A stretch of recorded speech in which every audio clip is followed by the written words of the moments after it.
her heart heavy with guilt and shame. She had saved Eze, but the damage she had done could never be undone. She knew that she would have to live with the consequences of her action for the...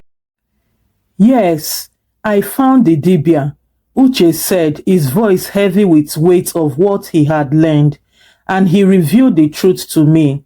Eze is under a curse, a powerful one, and it was placed on him by someone close to us. Ada's eyes widened in shock. Who? Who would do such a thing? Uche hesitated for a moment, then spoke the name that had haunted him throughout his journey. Is Ife? Ada's face paled, and she stumbled back, her hand covering her mouth in disbelief. No, it can't be. It can't be Ife. I saw it with my own eyes, Uche said, his voice trembling with emotion. She went to a witch in the forest and asked for a curse to be placed on Eze. She did this out of hatred, out of jealousy. Ada's eyes filled with tears as she tried to process the revelation. But why? Why would she do this? I don't know, Uche said, his voice choked with sorrow. But we must confront her and stop this curse before it's too late. Ife sat in her home, her mind restless and uneasy. Since the wedding day, she had been plagued by a growing sense of dread. She had expected Eze's suffering to bring her satisfaction, but instead, it had only filled her with a deep, gnawing guilt. When Uche and Ada arrived at her doorstep, Ife felt a chill run down her spine. She could see the pain and anger in their eyes, and she knew that they had discovered the truth. Ife, Uche said, his voice cold and steady, we need to talk. Ife's heart pounded in her chest as she met Uche's gaze. What is it? She asked, trying to keep her voice calm. We know what you did, Ada said, her voice shaking with emotion. We know that you caused Eze. Ife's breath caught in her throat, and for a moment, she couldn't speak. She had never expected them to find out. And now, faced with the reality of her actions, she felt a wave of fear and regret washed over her. I didn't mean for it to go this far, Ife stammered, her voice trembling. But it did, Uche said, his voice hardened. You have destroyed our family. You have caused my son. Why? Ife, why? Why did you do this? Ife's eyes filled with tears as she looked at Uche and Ada. I was angry, she admitted, her voice barely above a whisper. I was angry and jealous. I felt like Eze was taking everything away from me. I didn't think it would turn out this way. Please. Ada stepped forward, her eyes blazing with fury. You didn't think that cursing an innocent man, a man who has done nothing but love and care for you, would have consequences? Ife broke down in tears, her guilt and regret overwhelming her. I am sorry. I am so sorry, she cried. I am so sorry, please. I didn't know what else to do. But Uche's face remained stern. Sorry won't bring back my son's mind. Ife, sorry won't undo the damage you have done. Look at what you're saying. How can you be telling me sorry after you have done all this evil to my son? Ife's eyes flowed freely as she realized the full extent of her actions, as she had left her anger and jealousy drive her to do something terrible, and now she had to face the consequences. We need to lift the curse, Uche said, his voice firm. The Dibia told me there might be a way to save Eze, but it will require your help. Ife nodded, her heart filled with a mixture of fear and determination. I will do whatever it takes, she said, her voice shaking. I will do anything to make this right. With Ife's confession out in the open, Uche knew that time was running out. Eze's conditions was worsening by the day, and the longer the cause remained, the harder it would be to lift. Ife had to play a crucial role in the ritual to revise the dark magic she had unleashed. Nwosu the Dibia had given Uche a list of items needed for the ritual: special herbs, a rare flower that only grew in the deepest parts of the forest, and the personal items belonging to Ife. These items, when combined with a powerful incantation, might be enough to break the curse. Ada and Uche, along with a guilt-ridden Ife, set out to gather the necessary items. The journey in the forest was perilous, filled with unknown danger and dark omens. The villagers whispered that the spirits of the forest were restless, disturbed by the dark magic that had been cast. As they ventured deeper into the forest, Ife couldn't shake the feeling that they were being watched. Shadows moved in the corners of her visions, and strange sounds echoed through the trees. She felt the weight of her actions pressing down on her, and the fear that they might not make it out alive gripped her heart. But Uche and Ada pressed on, determined to save Eze. They knew that the forest held the key to breaking the curse, and they were willing to face any danger to save the man they loved. After hours of searching, they finally found the rare leaf flower, its petals glowing with an ethereal light in the dim forest.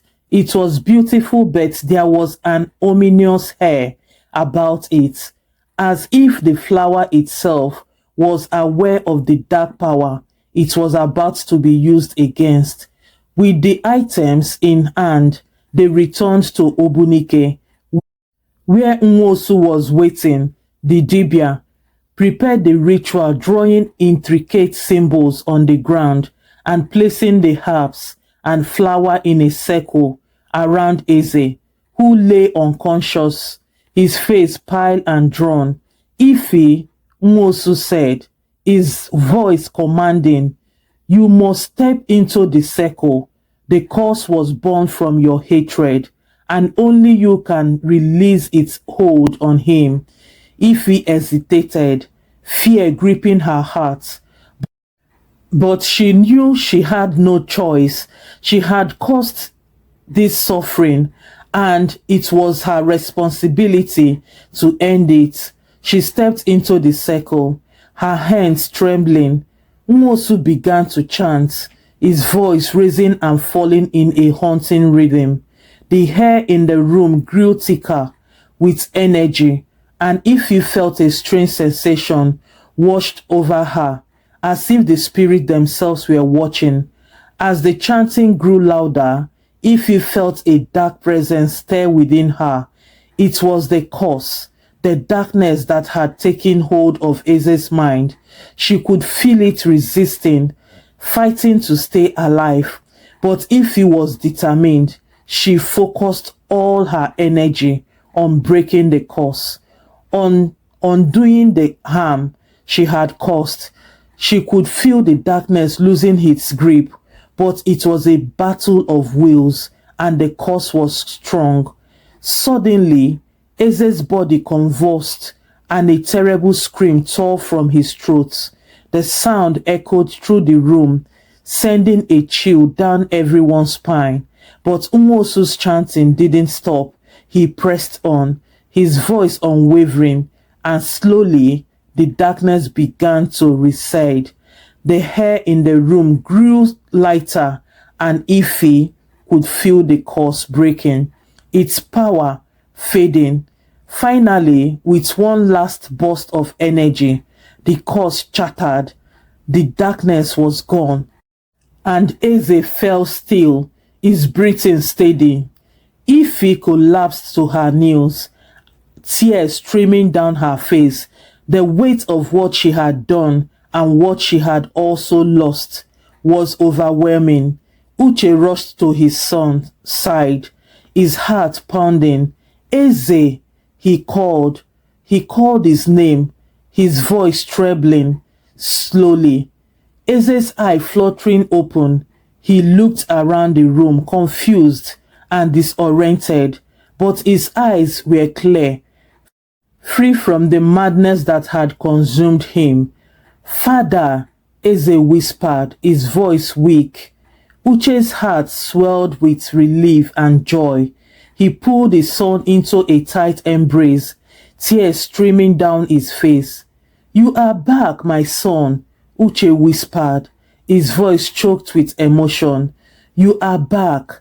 Ada knelt beside them, her heart overflowing with gratitude. She reached out and gently touched Eze's hand, her tears mingling with her smiles. But as the family reunited, Ife remained on her knees, her heart heavy with guilt and shame. She had saved Eze, but the damage she had done could never be undone. She knew that she would have to live with the consequences of her action for the rest of her life. As the sun set on Obunike, the village was quiet once more. The curse had been lifted, but the scars it left behind would take time to heal. As Eze recovered, life in Obunike slowly returned to normal, or so it seemed. The villagers, though relieved that Eze had been freed from the curse, could not shake off the unease that lingered in the air. The dark events of the past weeks had left a mark on the village, and everyone felt it. Eze's recovery was slow but steady, though his mind was clear. His body was weak, and he spent most of his days resting. Uche and Ada were always by his side, their love and care helping him regain his strength. However, the emotional scars were deeper, hidden beneath the surface. Ife, on the other hand, was a shadow of her former self. The guilt of what she had done weighed heavily on her, and she could not bring herself to face Eze or his family. She avoided the villagers too, afraid of their judgment and condemnation. Her once vibrant spirit was now subdued, her heart filled with regret and sorrow. Despite her role in saving Eze, Ife knew that she could never undo the harm she had caused. The villagers whispered about her, some saying that she had been possessed by the evil spirits, while others believed that she had acted out of pure malice. Either way, her reputation was tarnished, and she felt like an outcast in her own home. Uche and Ada, despite anger and pain, could not ignore Ife's suffering. They knew that she was truly remorseful, and though it was difficult, they began to consider the possibility of forgiveness. But the road to forgiveness was long and fraught with challenges, and they were not sure if they were ready to take that step. One evening, as the sun dipped below the horizon, a stranger arrived in Obunike. He was tall, imposing figure with piercing eyes and a calm, measured demeanor. His name was Chukwuma, a respected healer from a distant village. Word of Eze's ordeal had reached him, and he had to come to offer his help. Chukwuma's arrival caused quite a stir in the village. The villagers, already on edge from recent events, were wary of outsiders, but Chukwuma's reputations as a powerful and wise healer preceded him, and they welcomed him with cautious respect. Uche, hearing of Chukwuma's arrival, invited him to their home. He hoped that the healer might have some insight into Eze's condition or advice on how to move forward. Chukwuma entered the humble home, his presence commanding attention. He greeted Uche and Ada with a warm smile, but his eyes were filled with a deep wisdom that hinted at knowledge far beyond their understanding. "I have heard of your son's suffering," Chukwuma said, his voice calm and steady. "I have come to see if I can be of an assistance." Uche nodded, his heart filled with gratitude. "We are thankful to your kindness," he said. "Eze has been freed from the curse, but he is still weak. We are doing our best to care for him, but any help you can offer would be greatly appreciated." Chukwuma smiled gently. "Let me see the boy." He approached Eze, who was resting in bed, his eyes closed. Chukwuma placed a hand on Eze's forehead, his touch light and soothing. He closed his eyes and began to murmur a quiet incantation, his voice barely above a whisper. After a moment, Chukwuma opened his eyes and looked at Uche and Ada.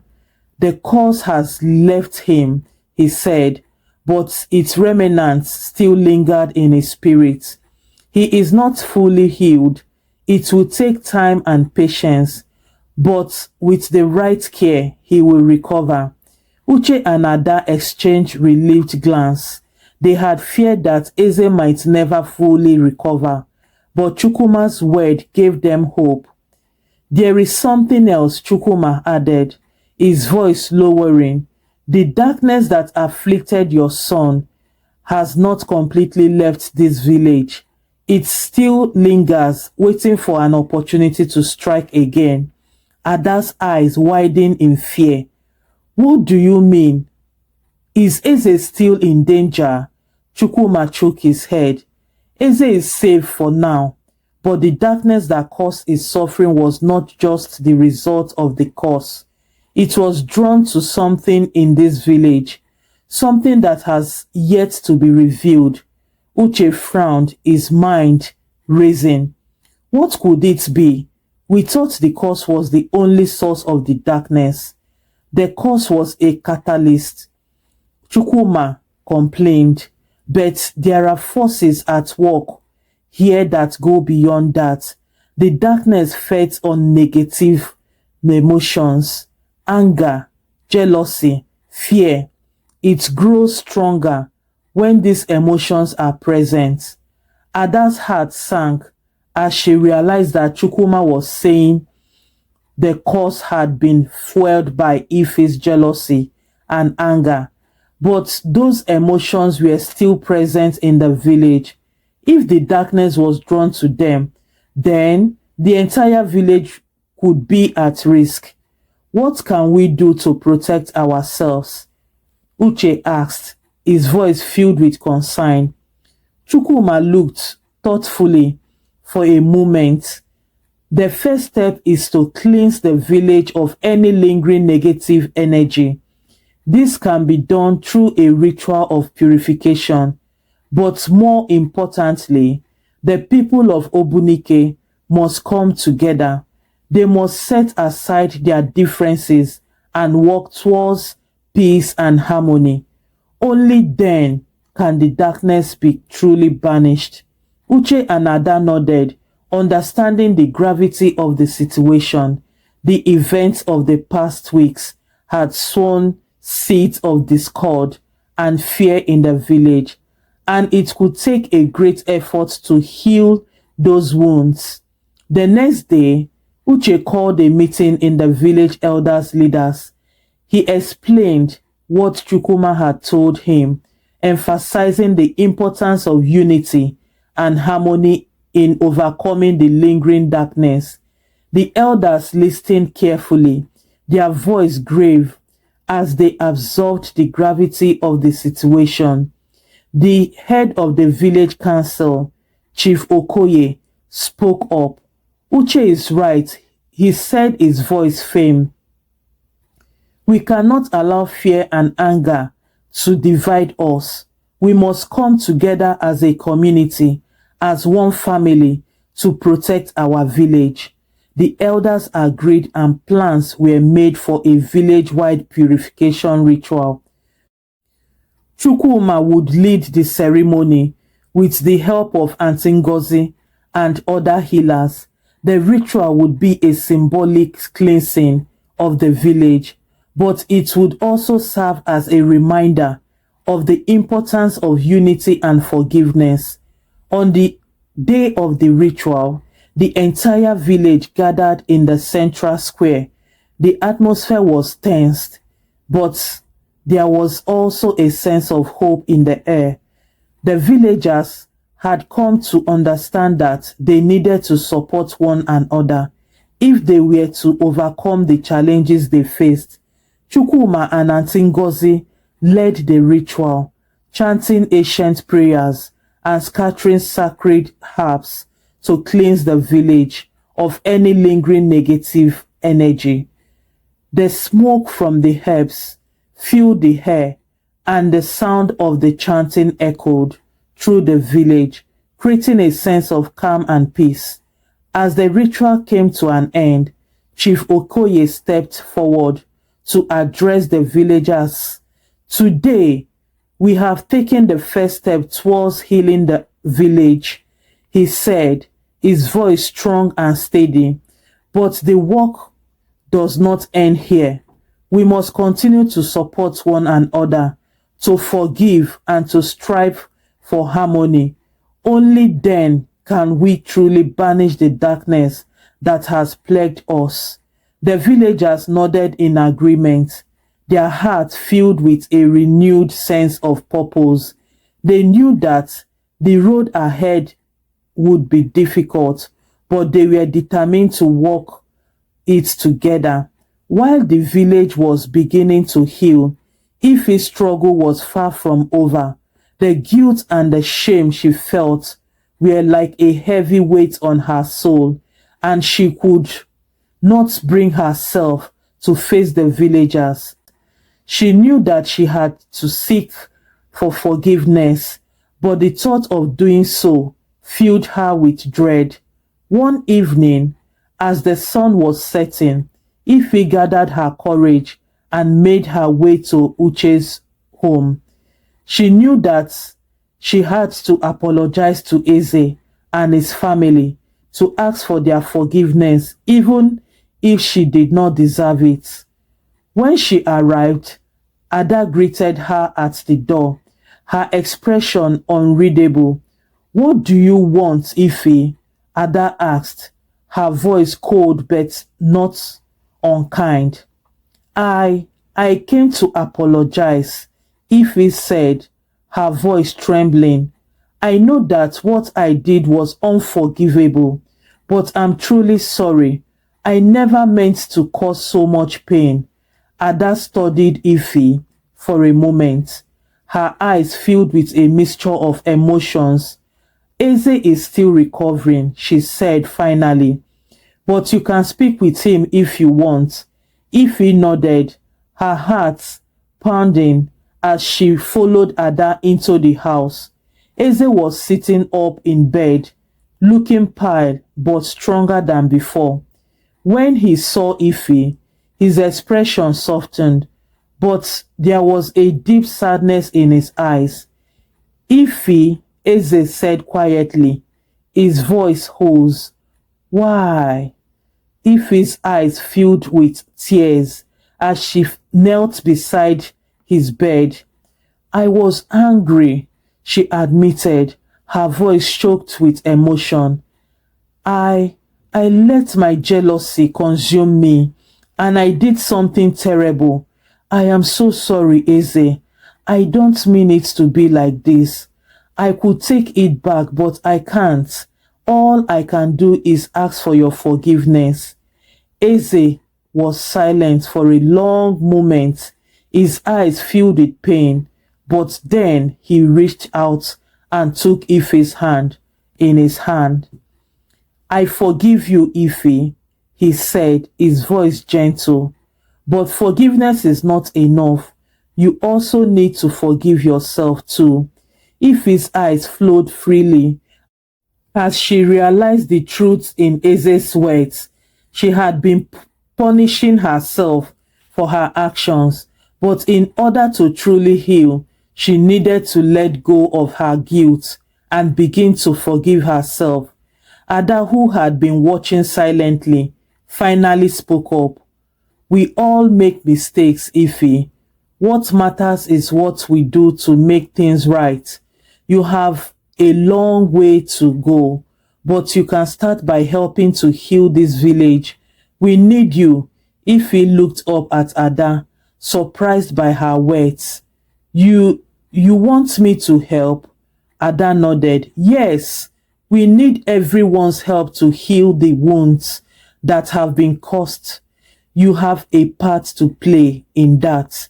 If you felt a glimmer of hope in her heart, for the first time in weeks, she felt like there might be a way forward, a way to atone for her actions and make things right. With Eze's forgiveness and Ada's encouragement, Ife began her journey towards redemption. It was not an easy path.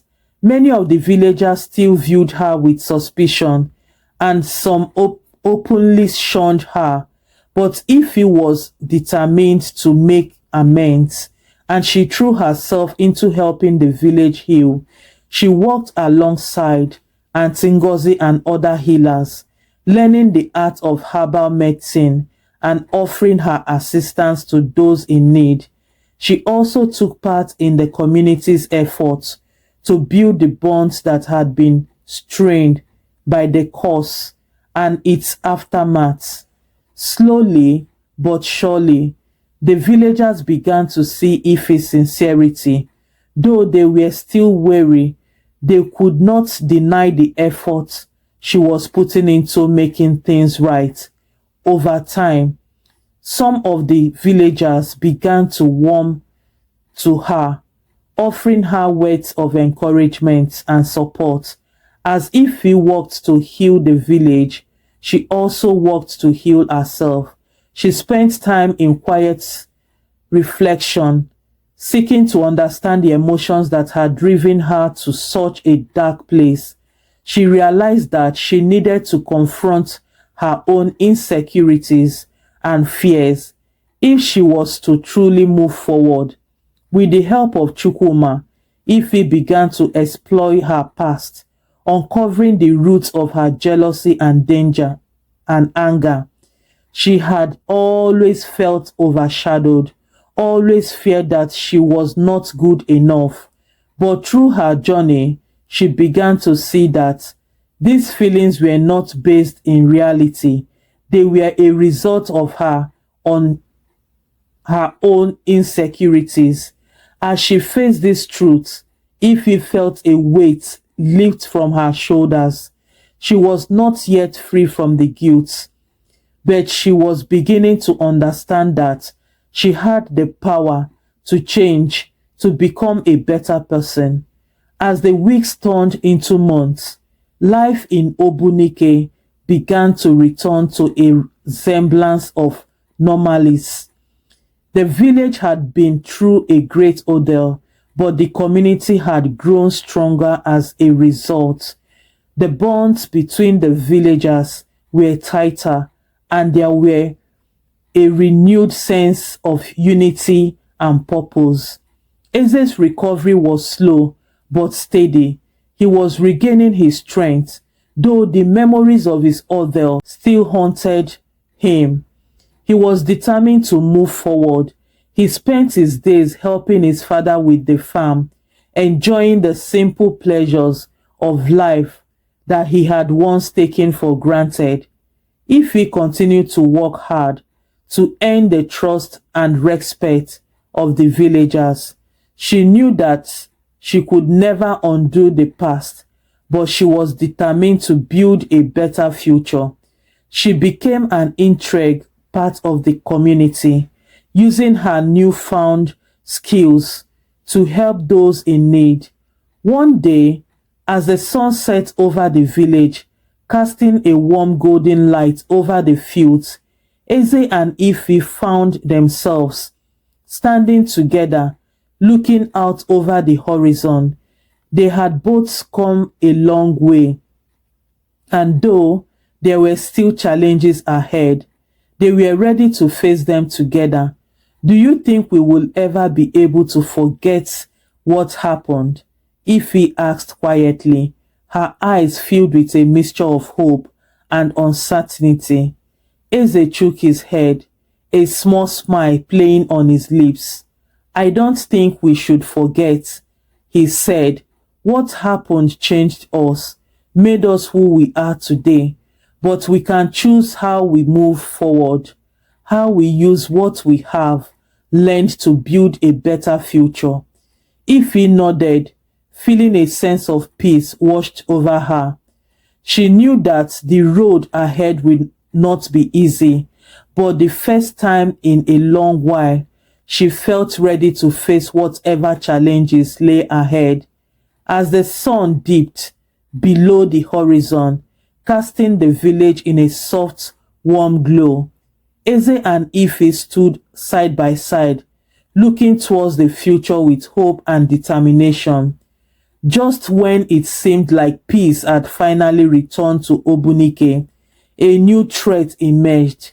It started with small strange occurrence, livestock disappearing, crops wilting overnight, and a eerie silence that settled over the village at dusk.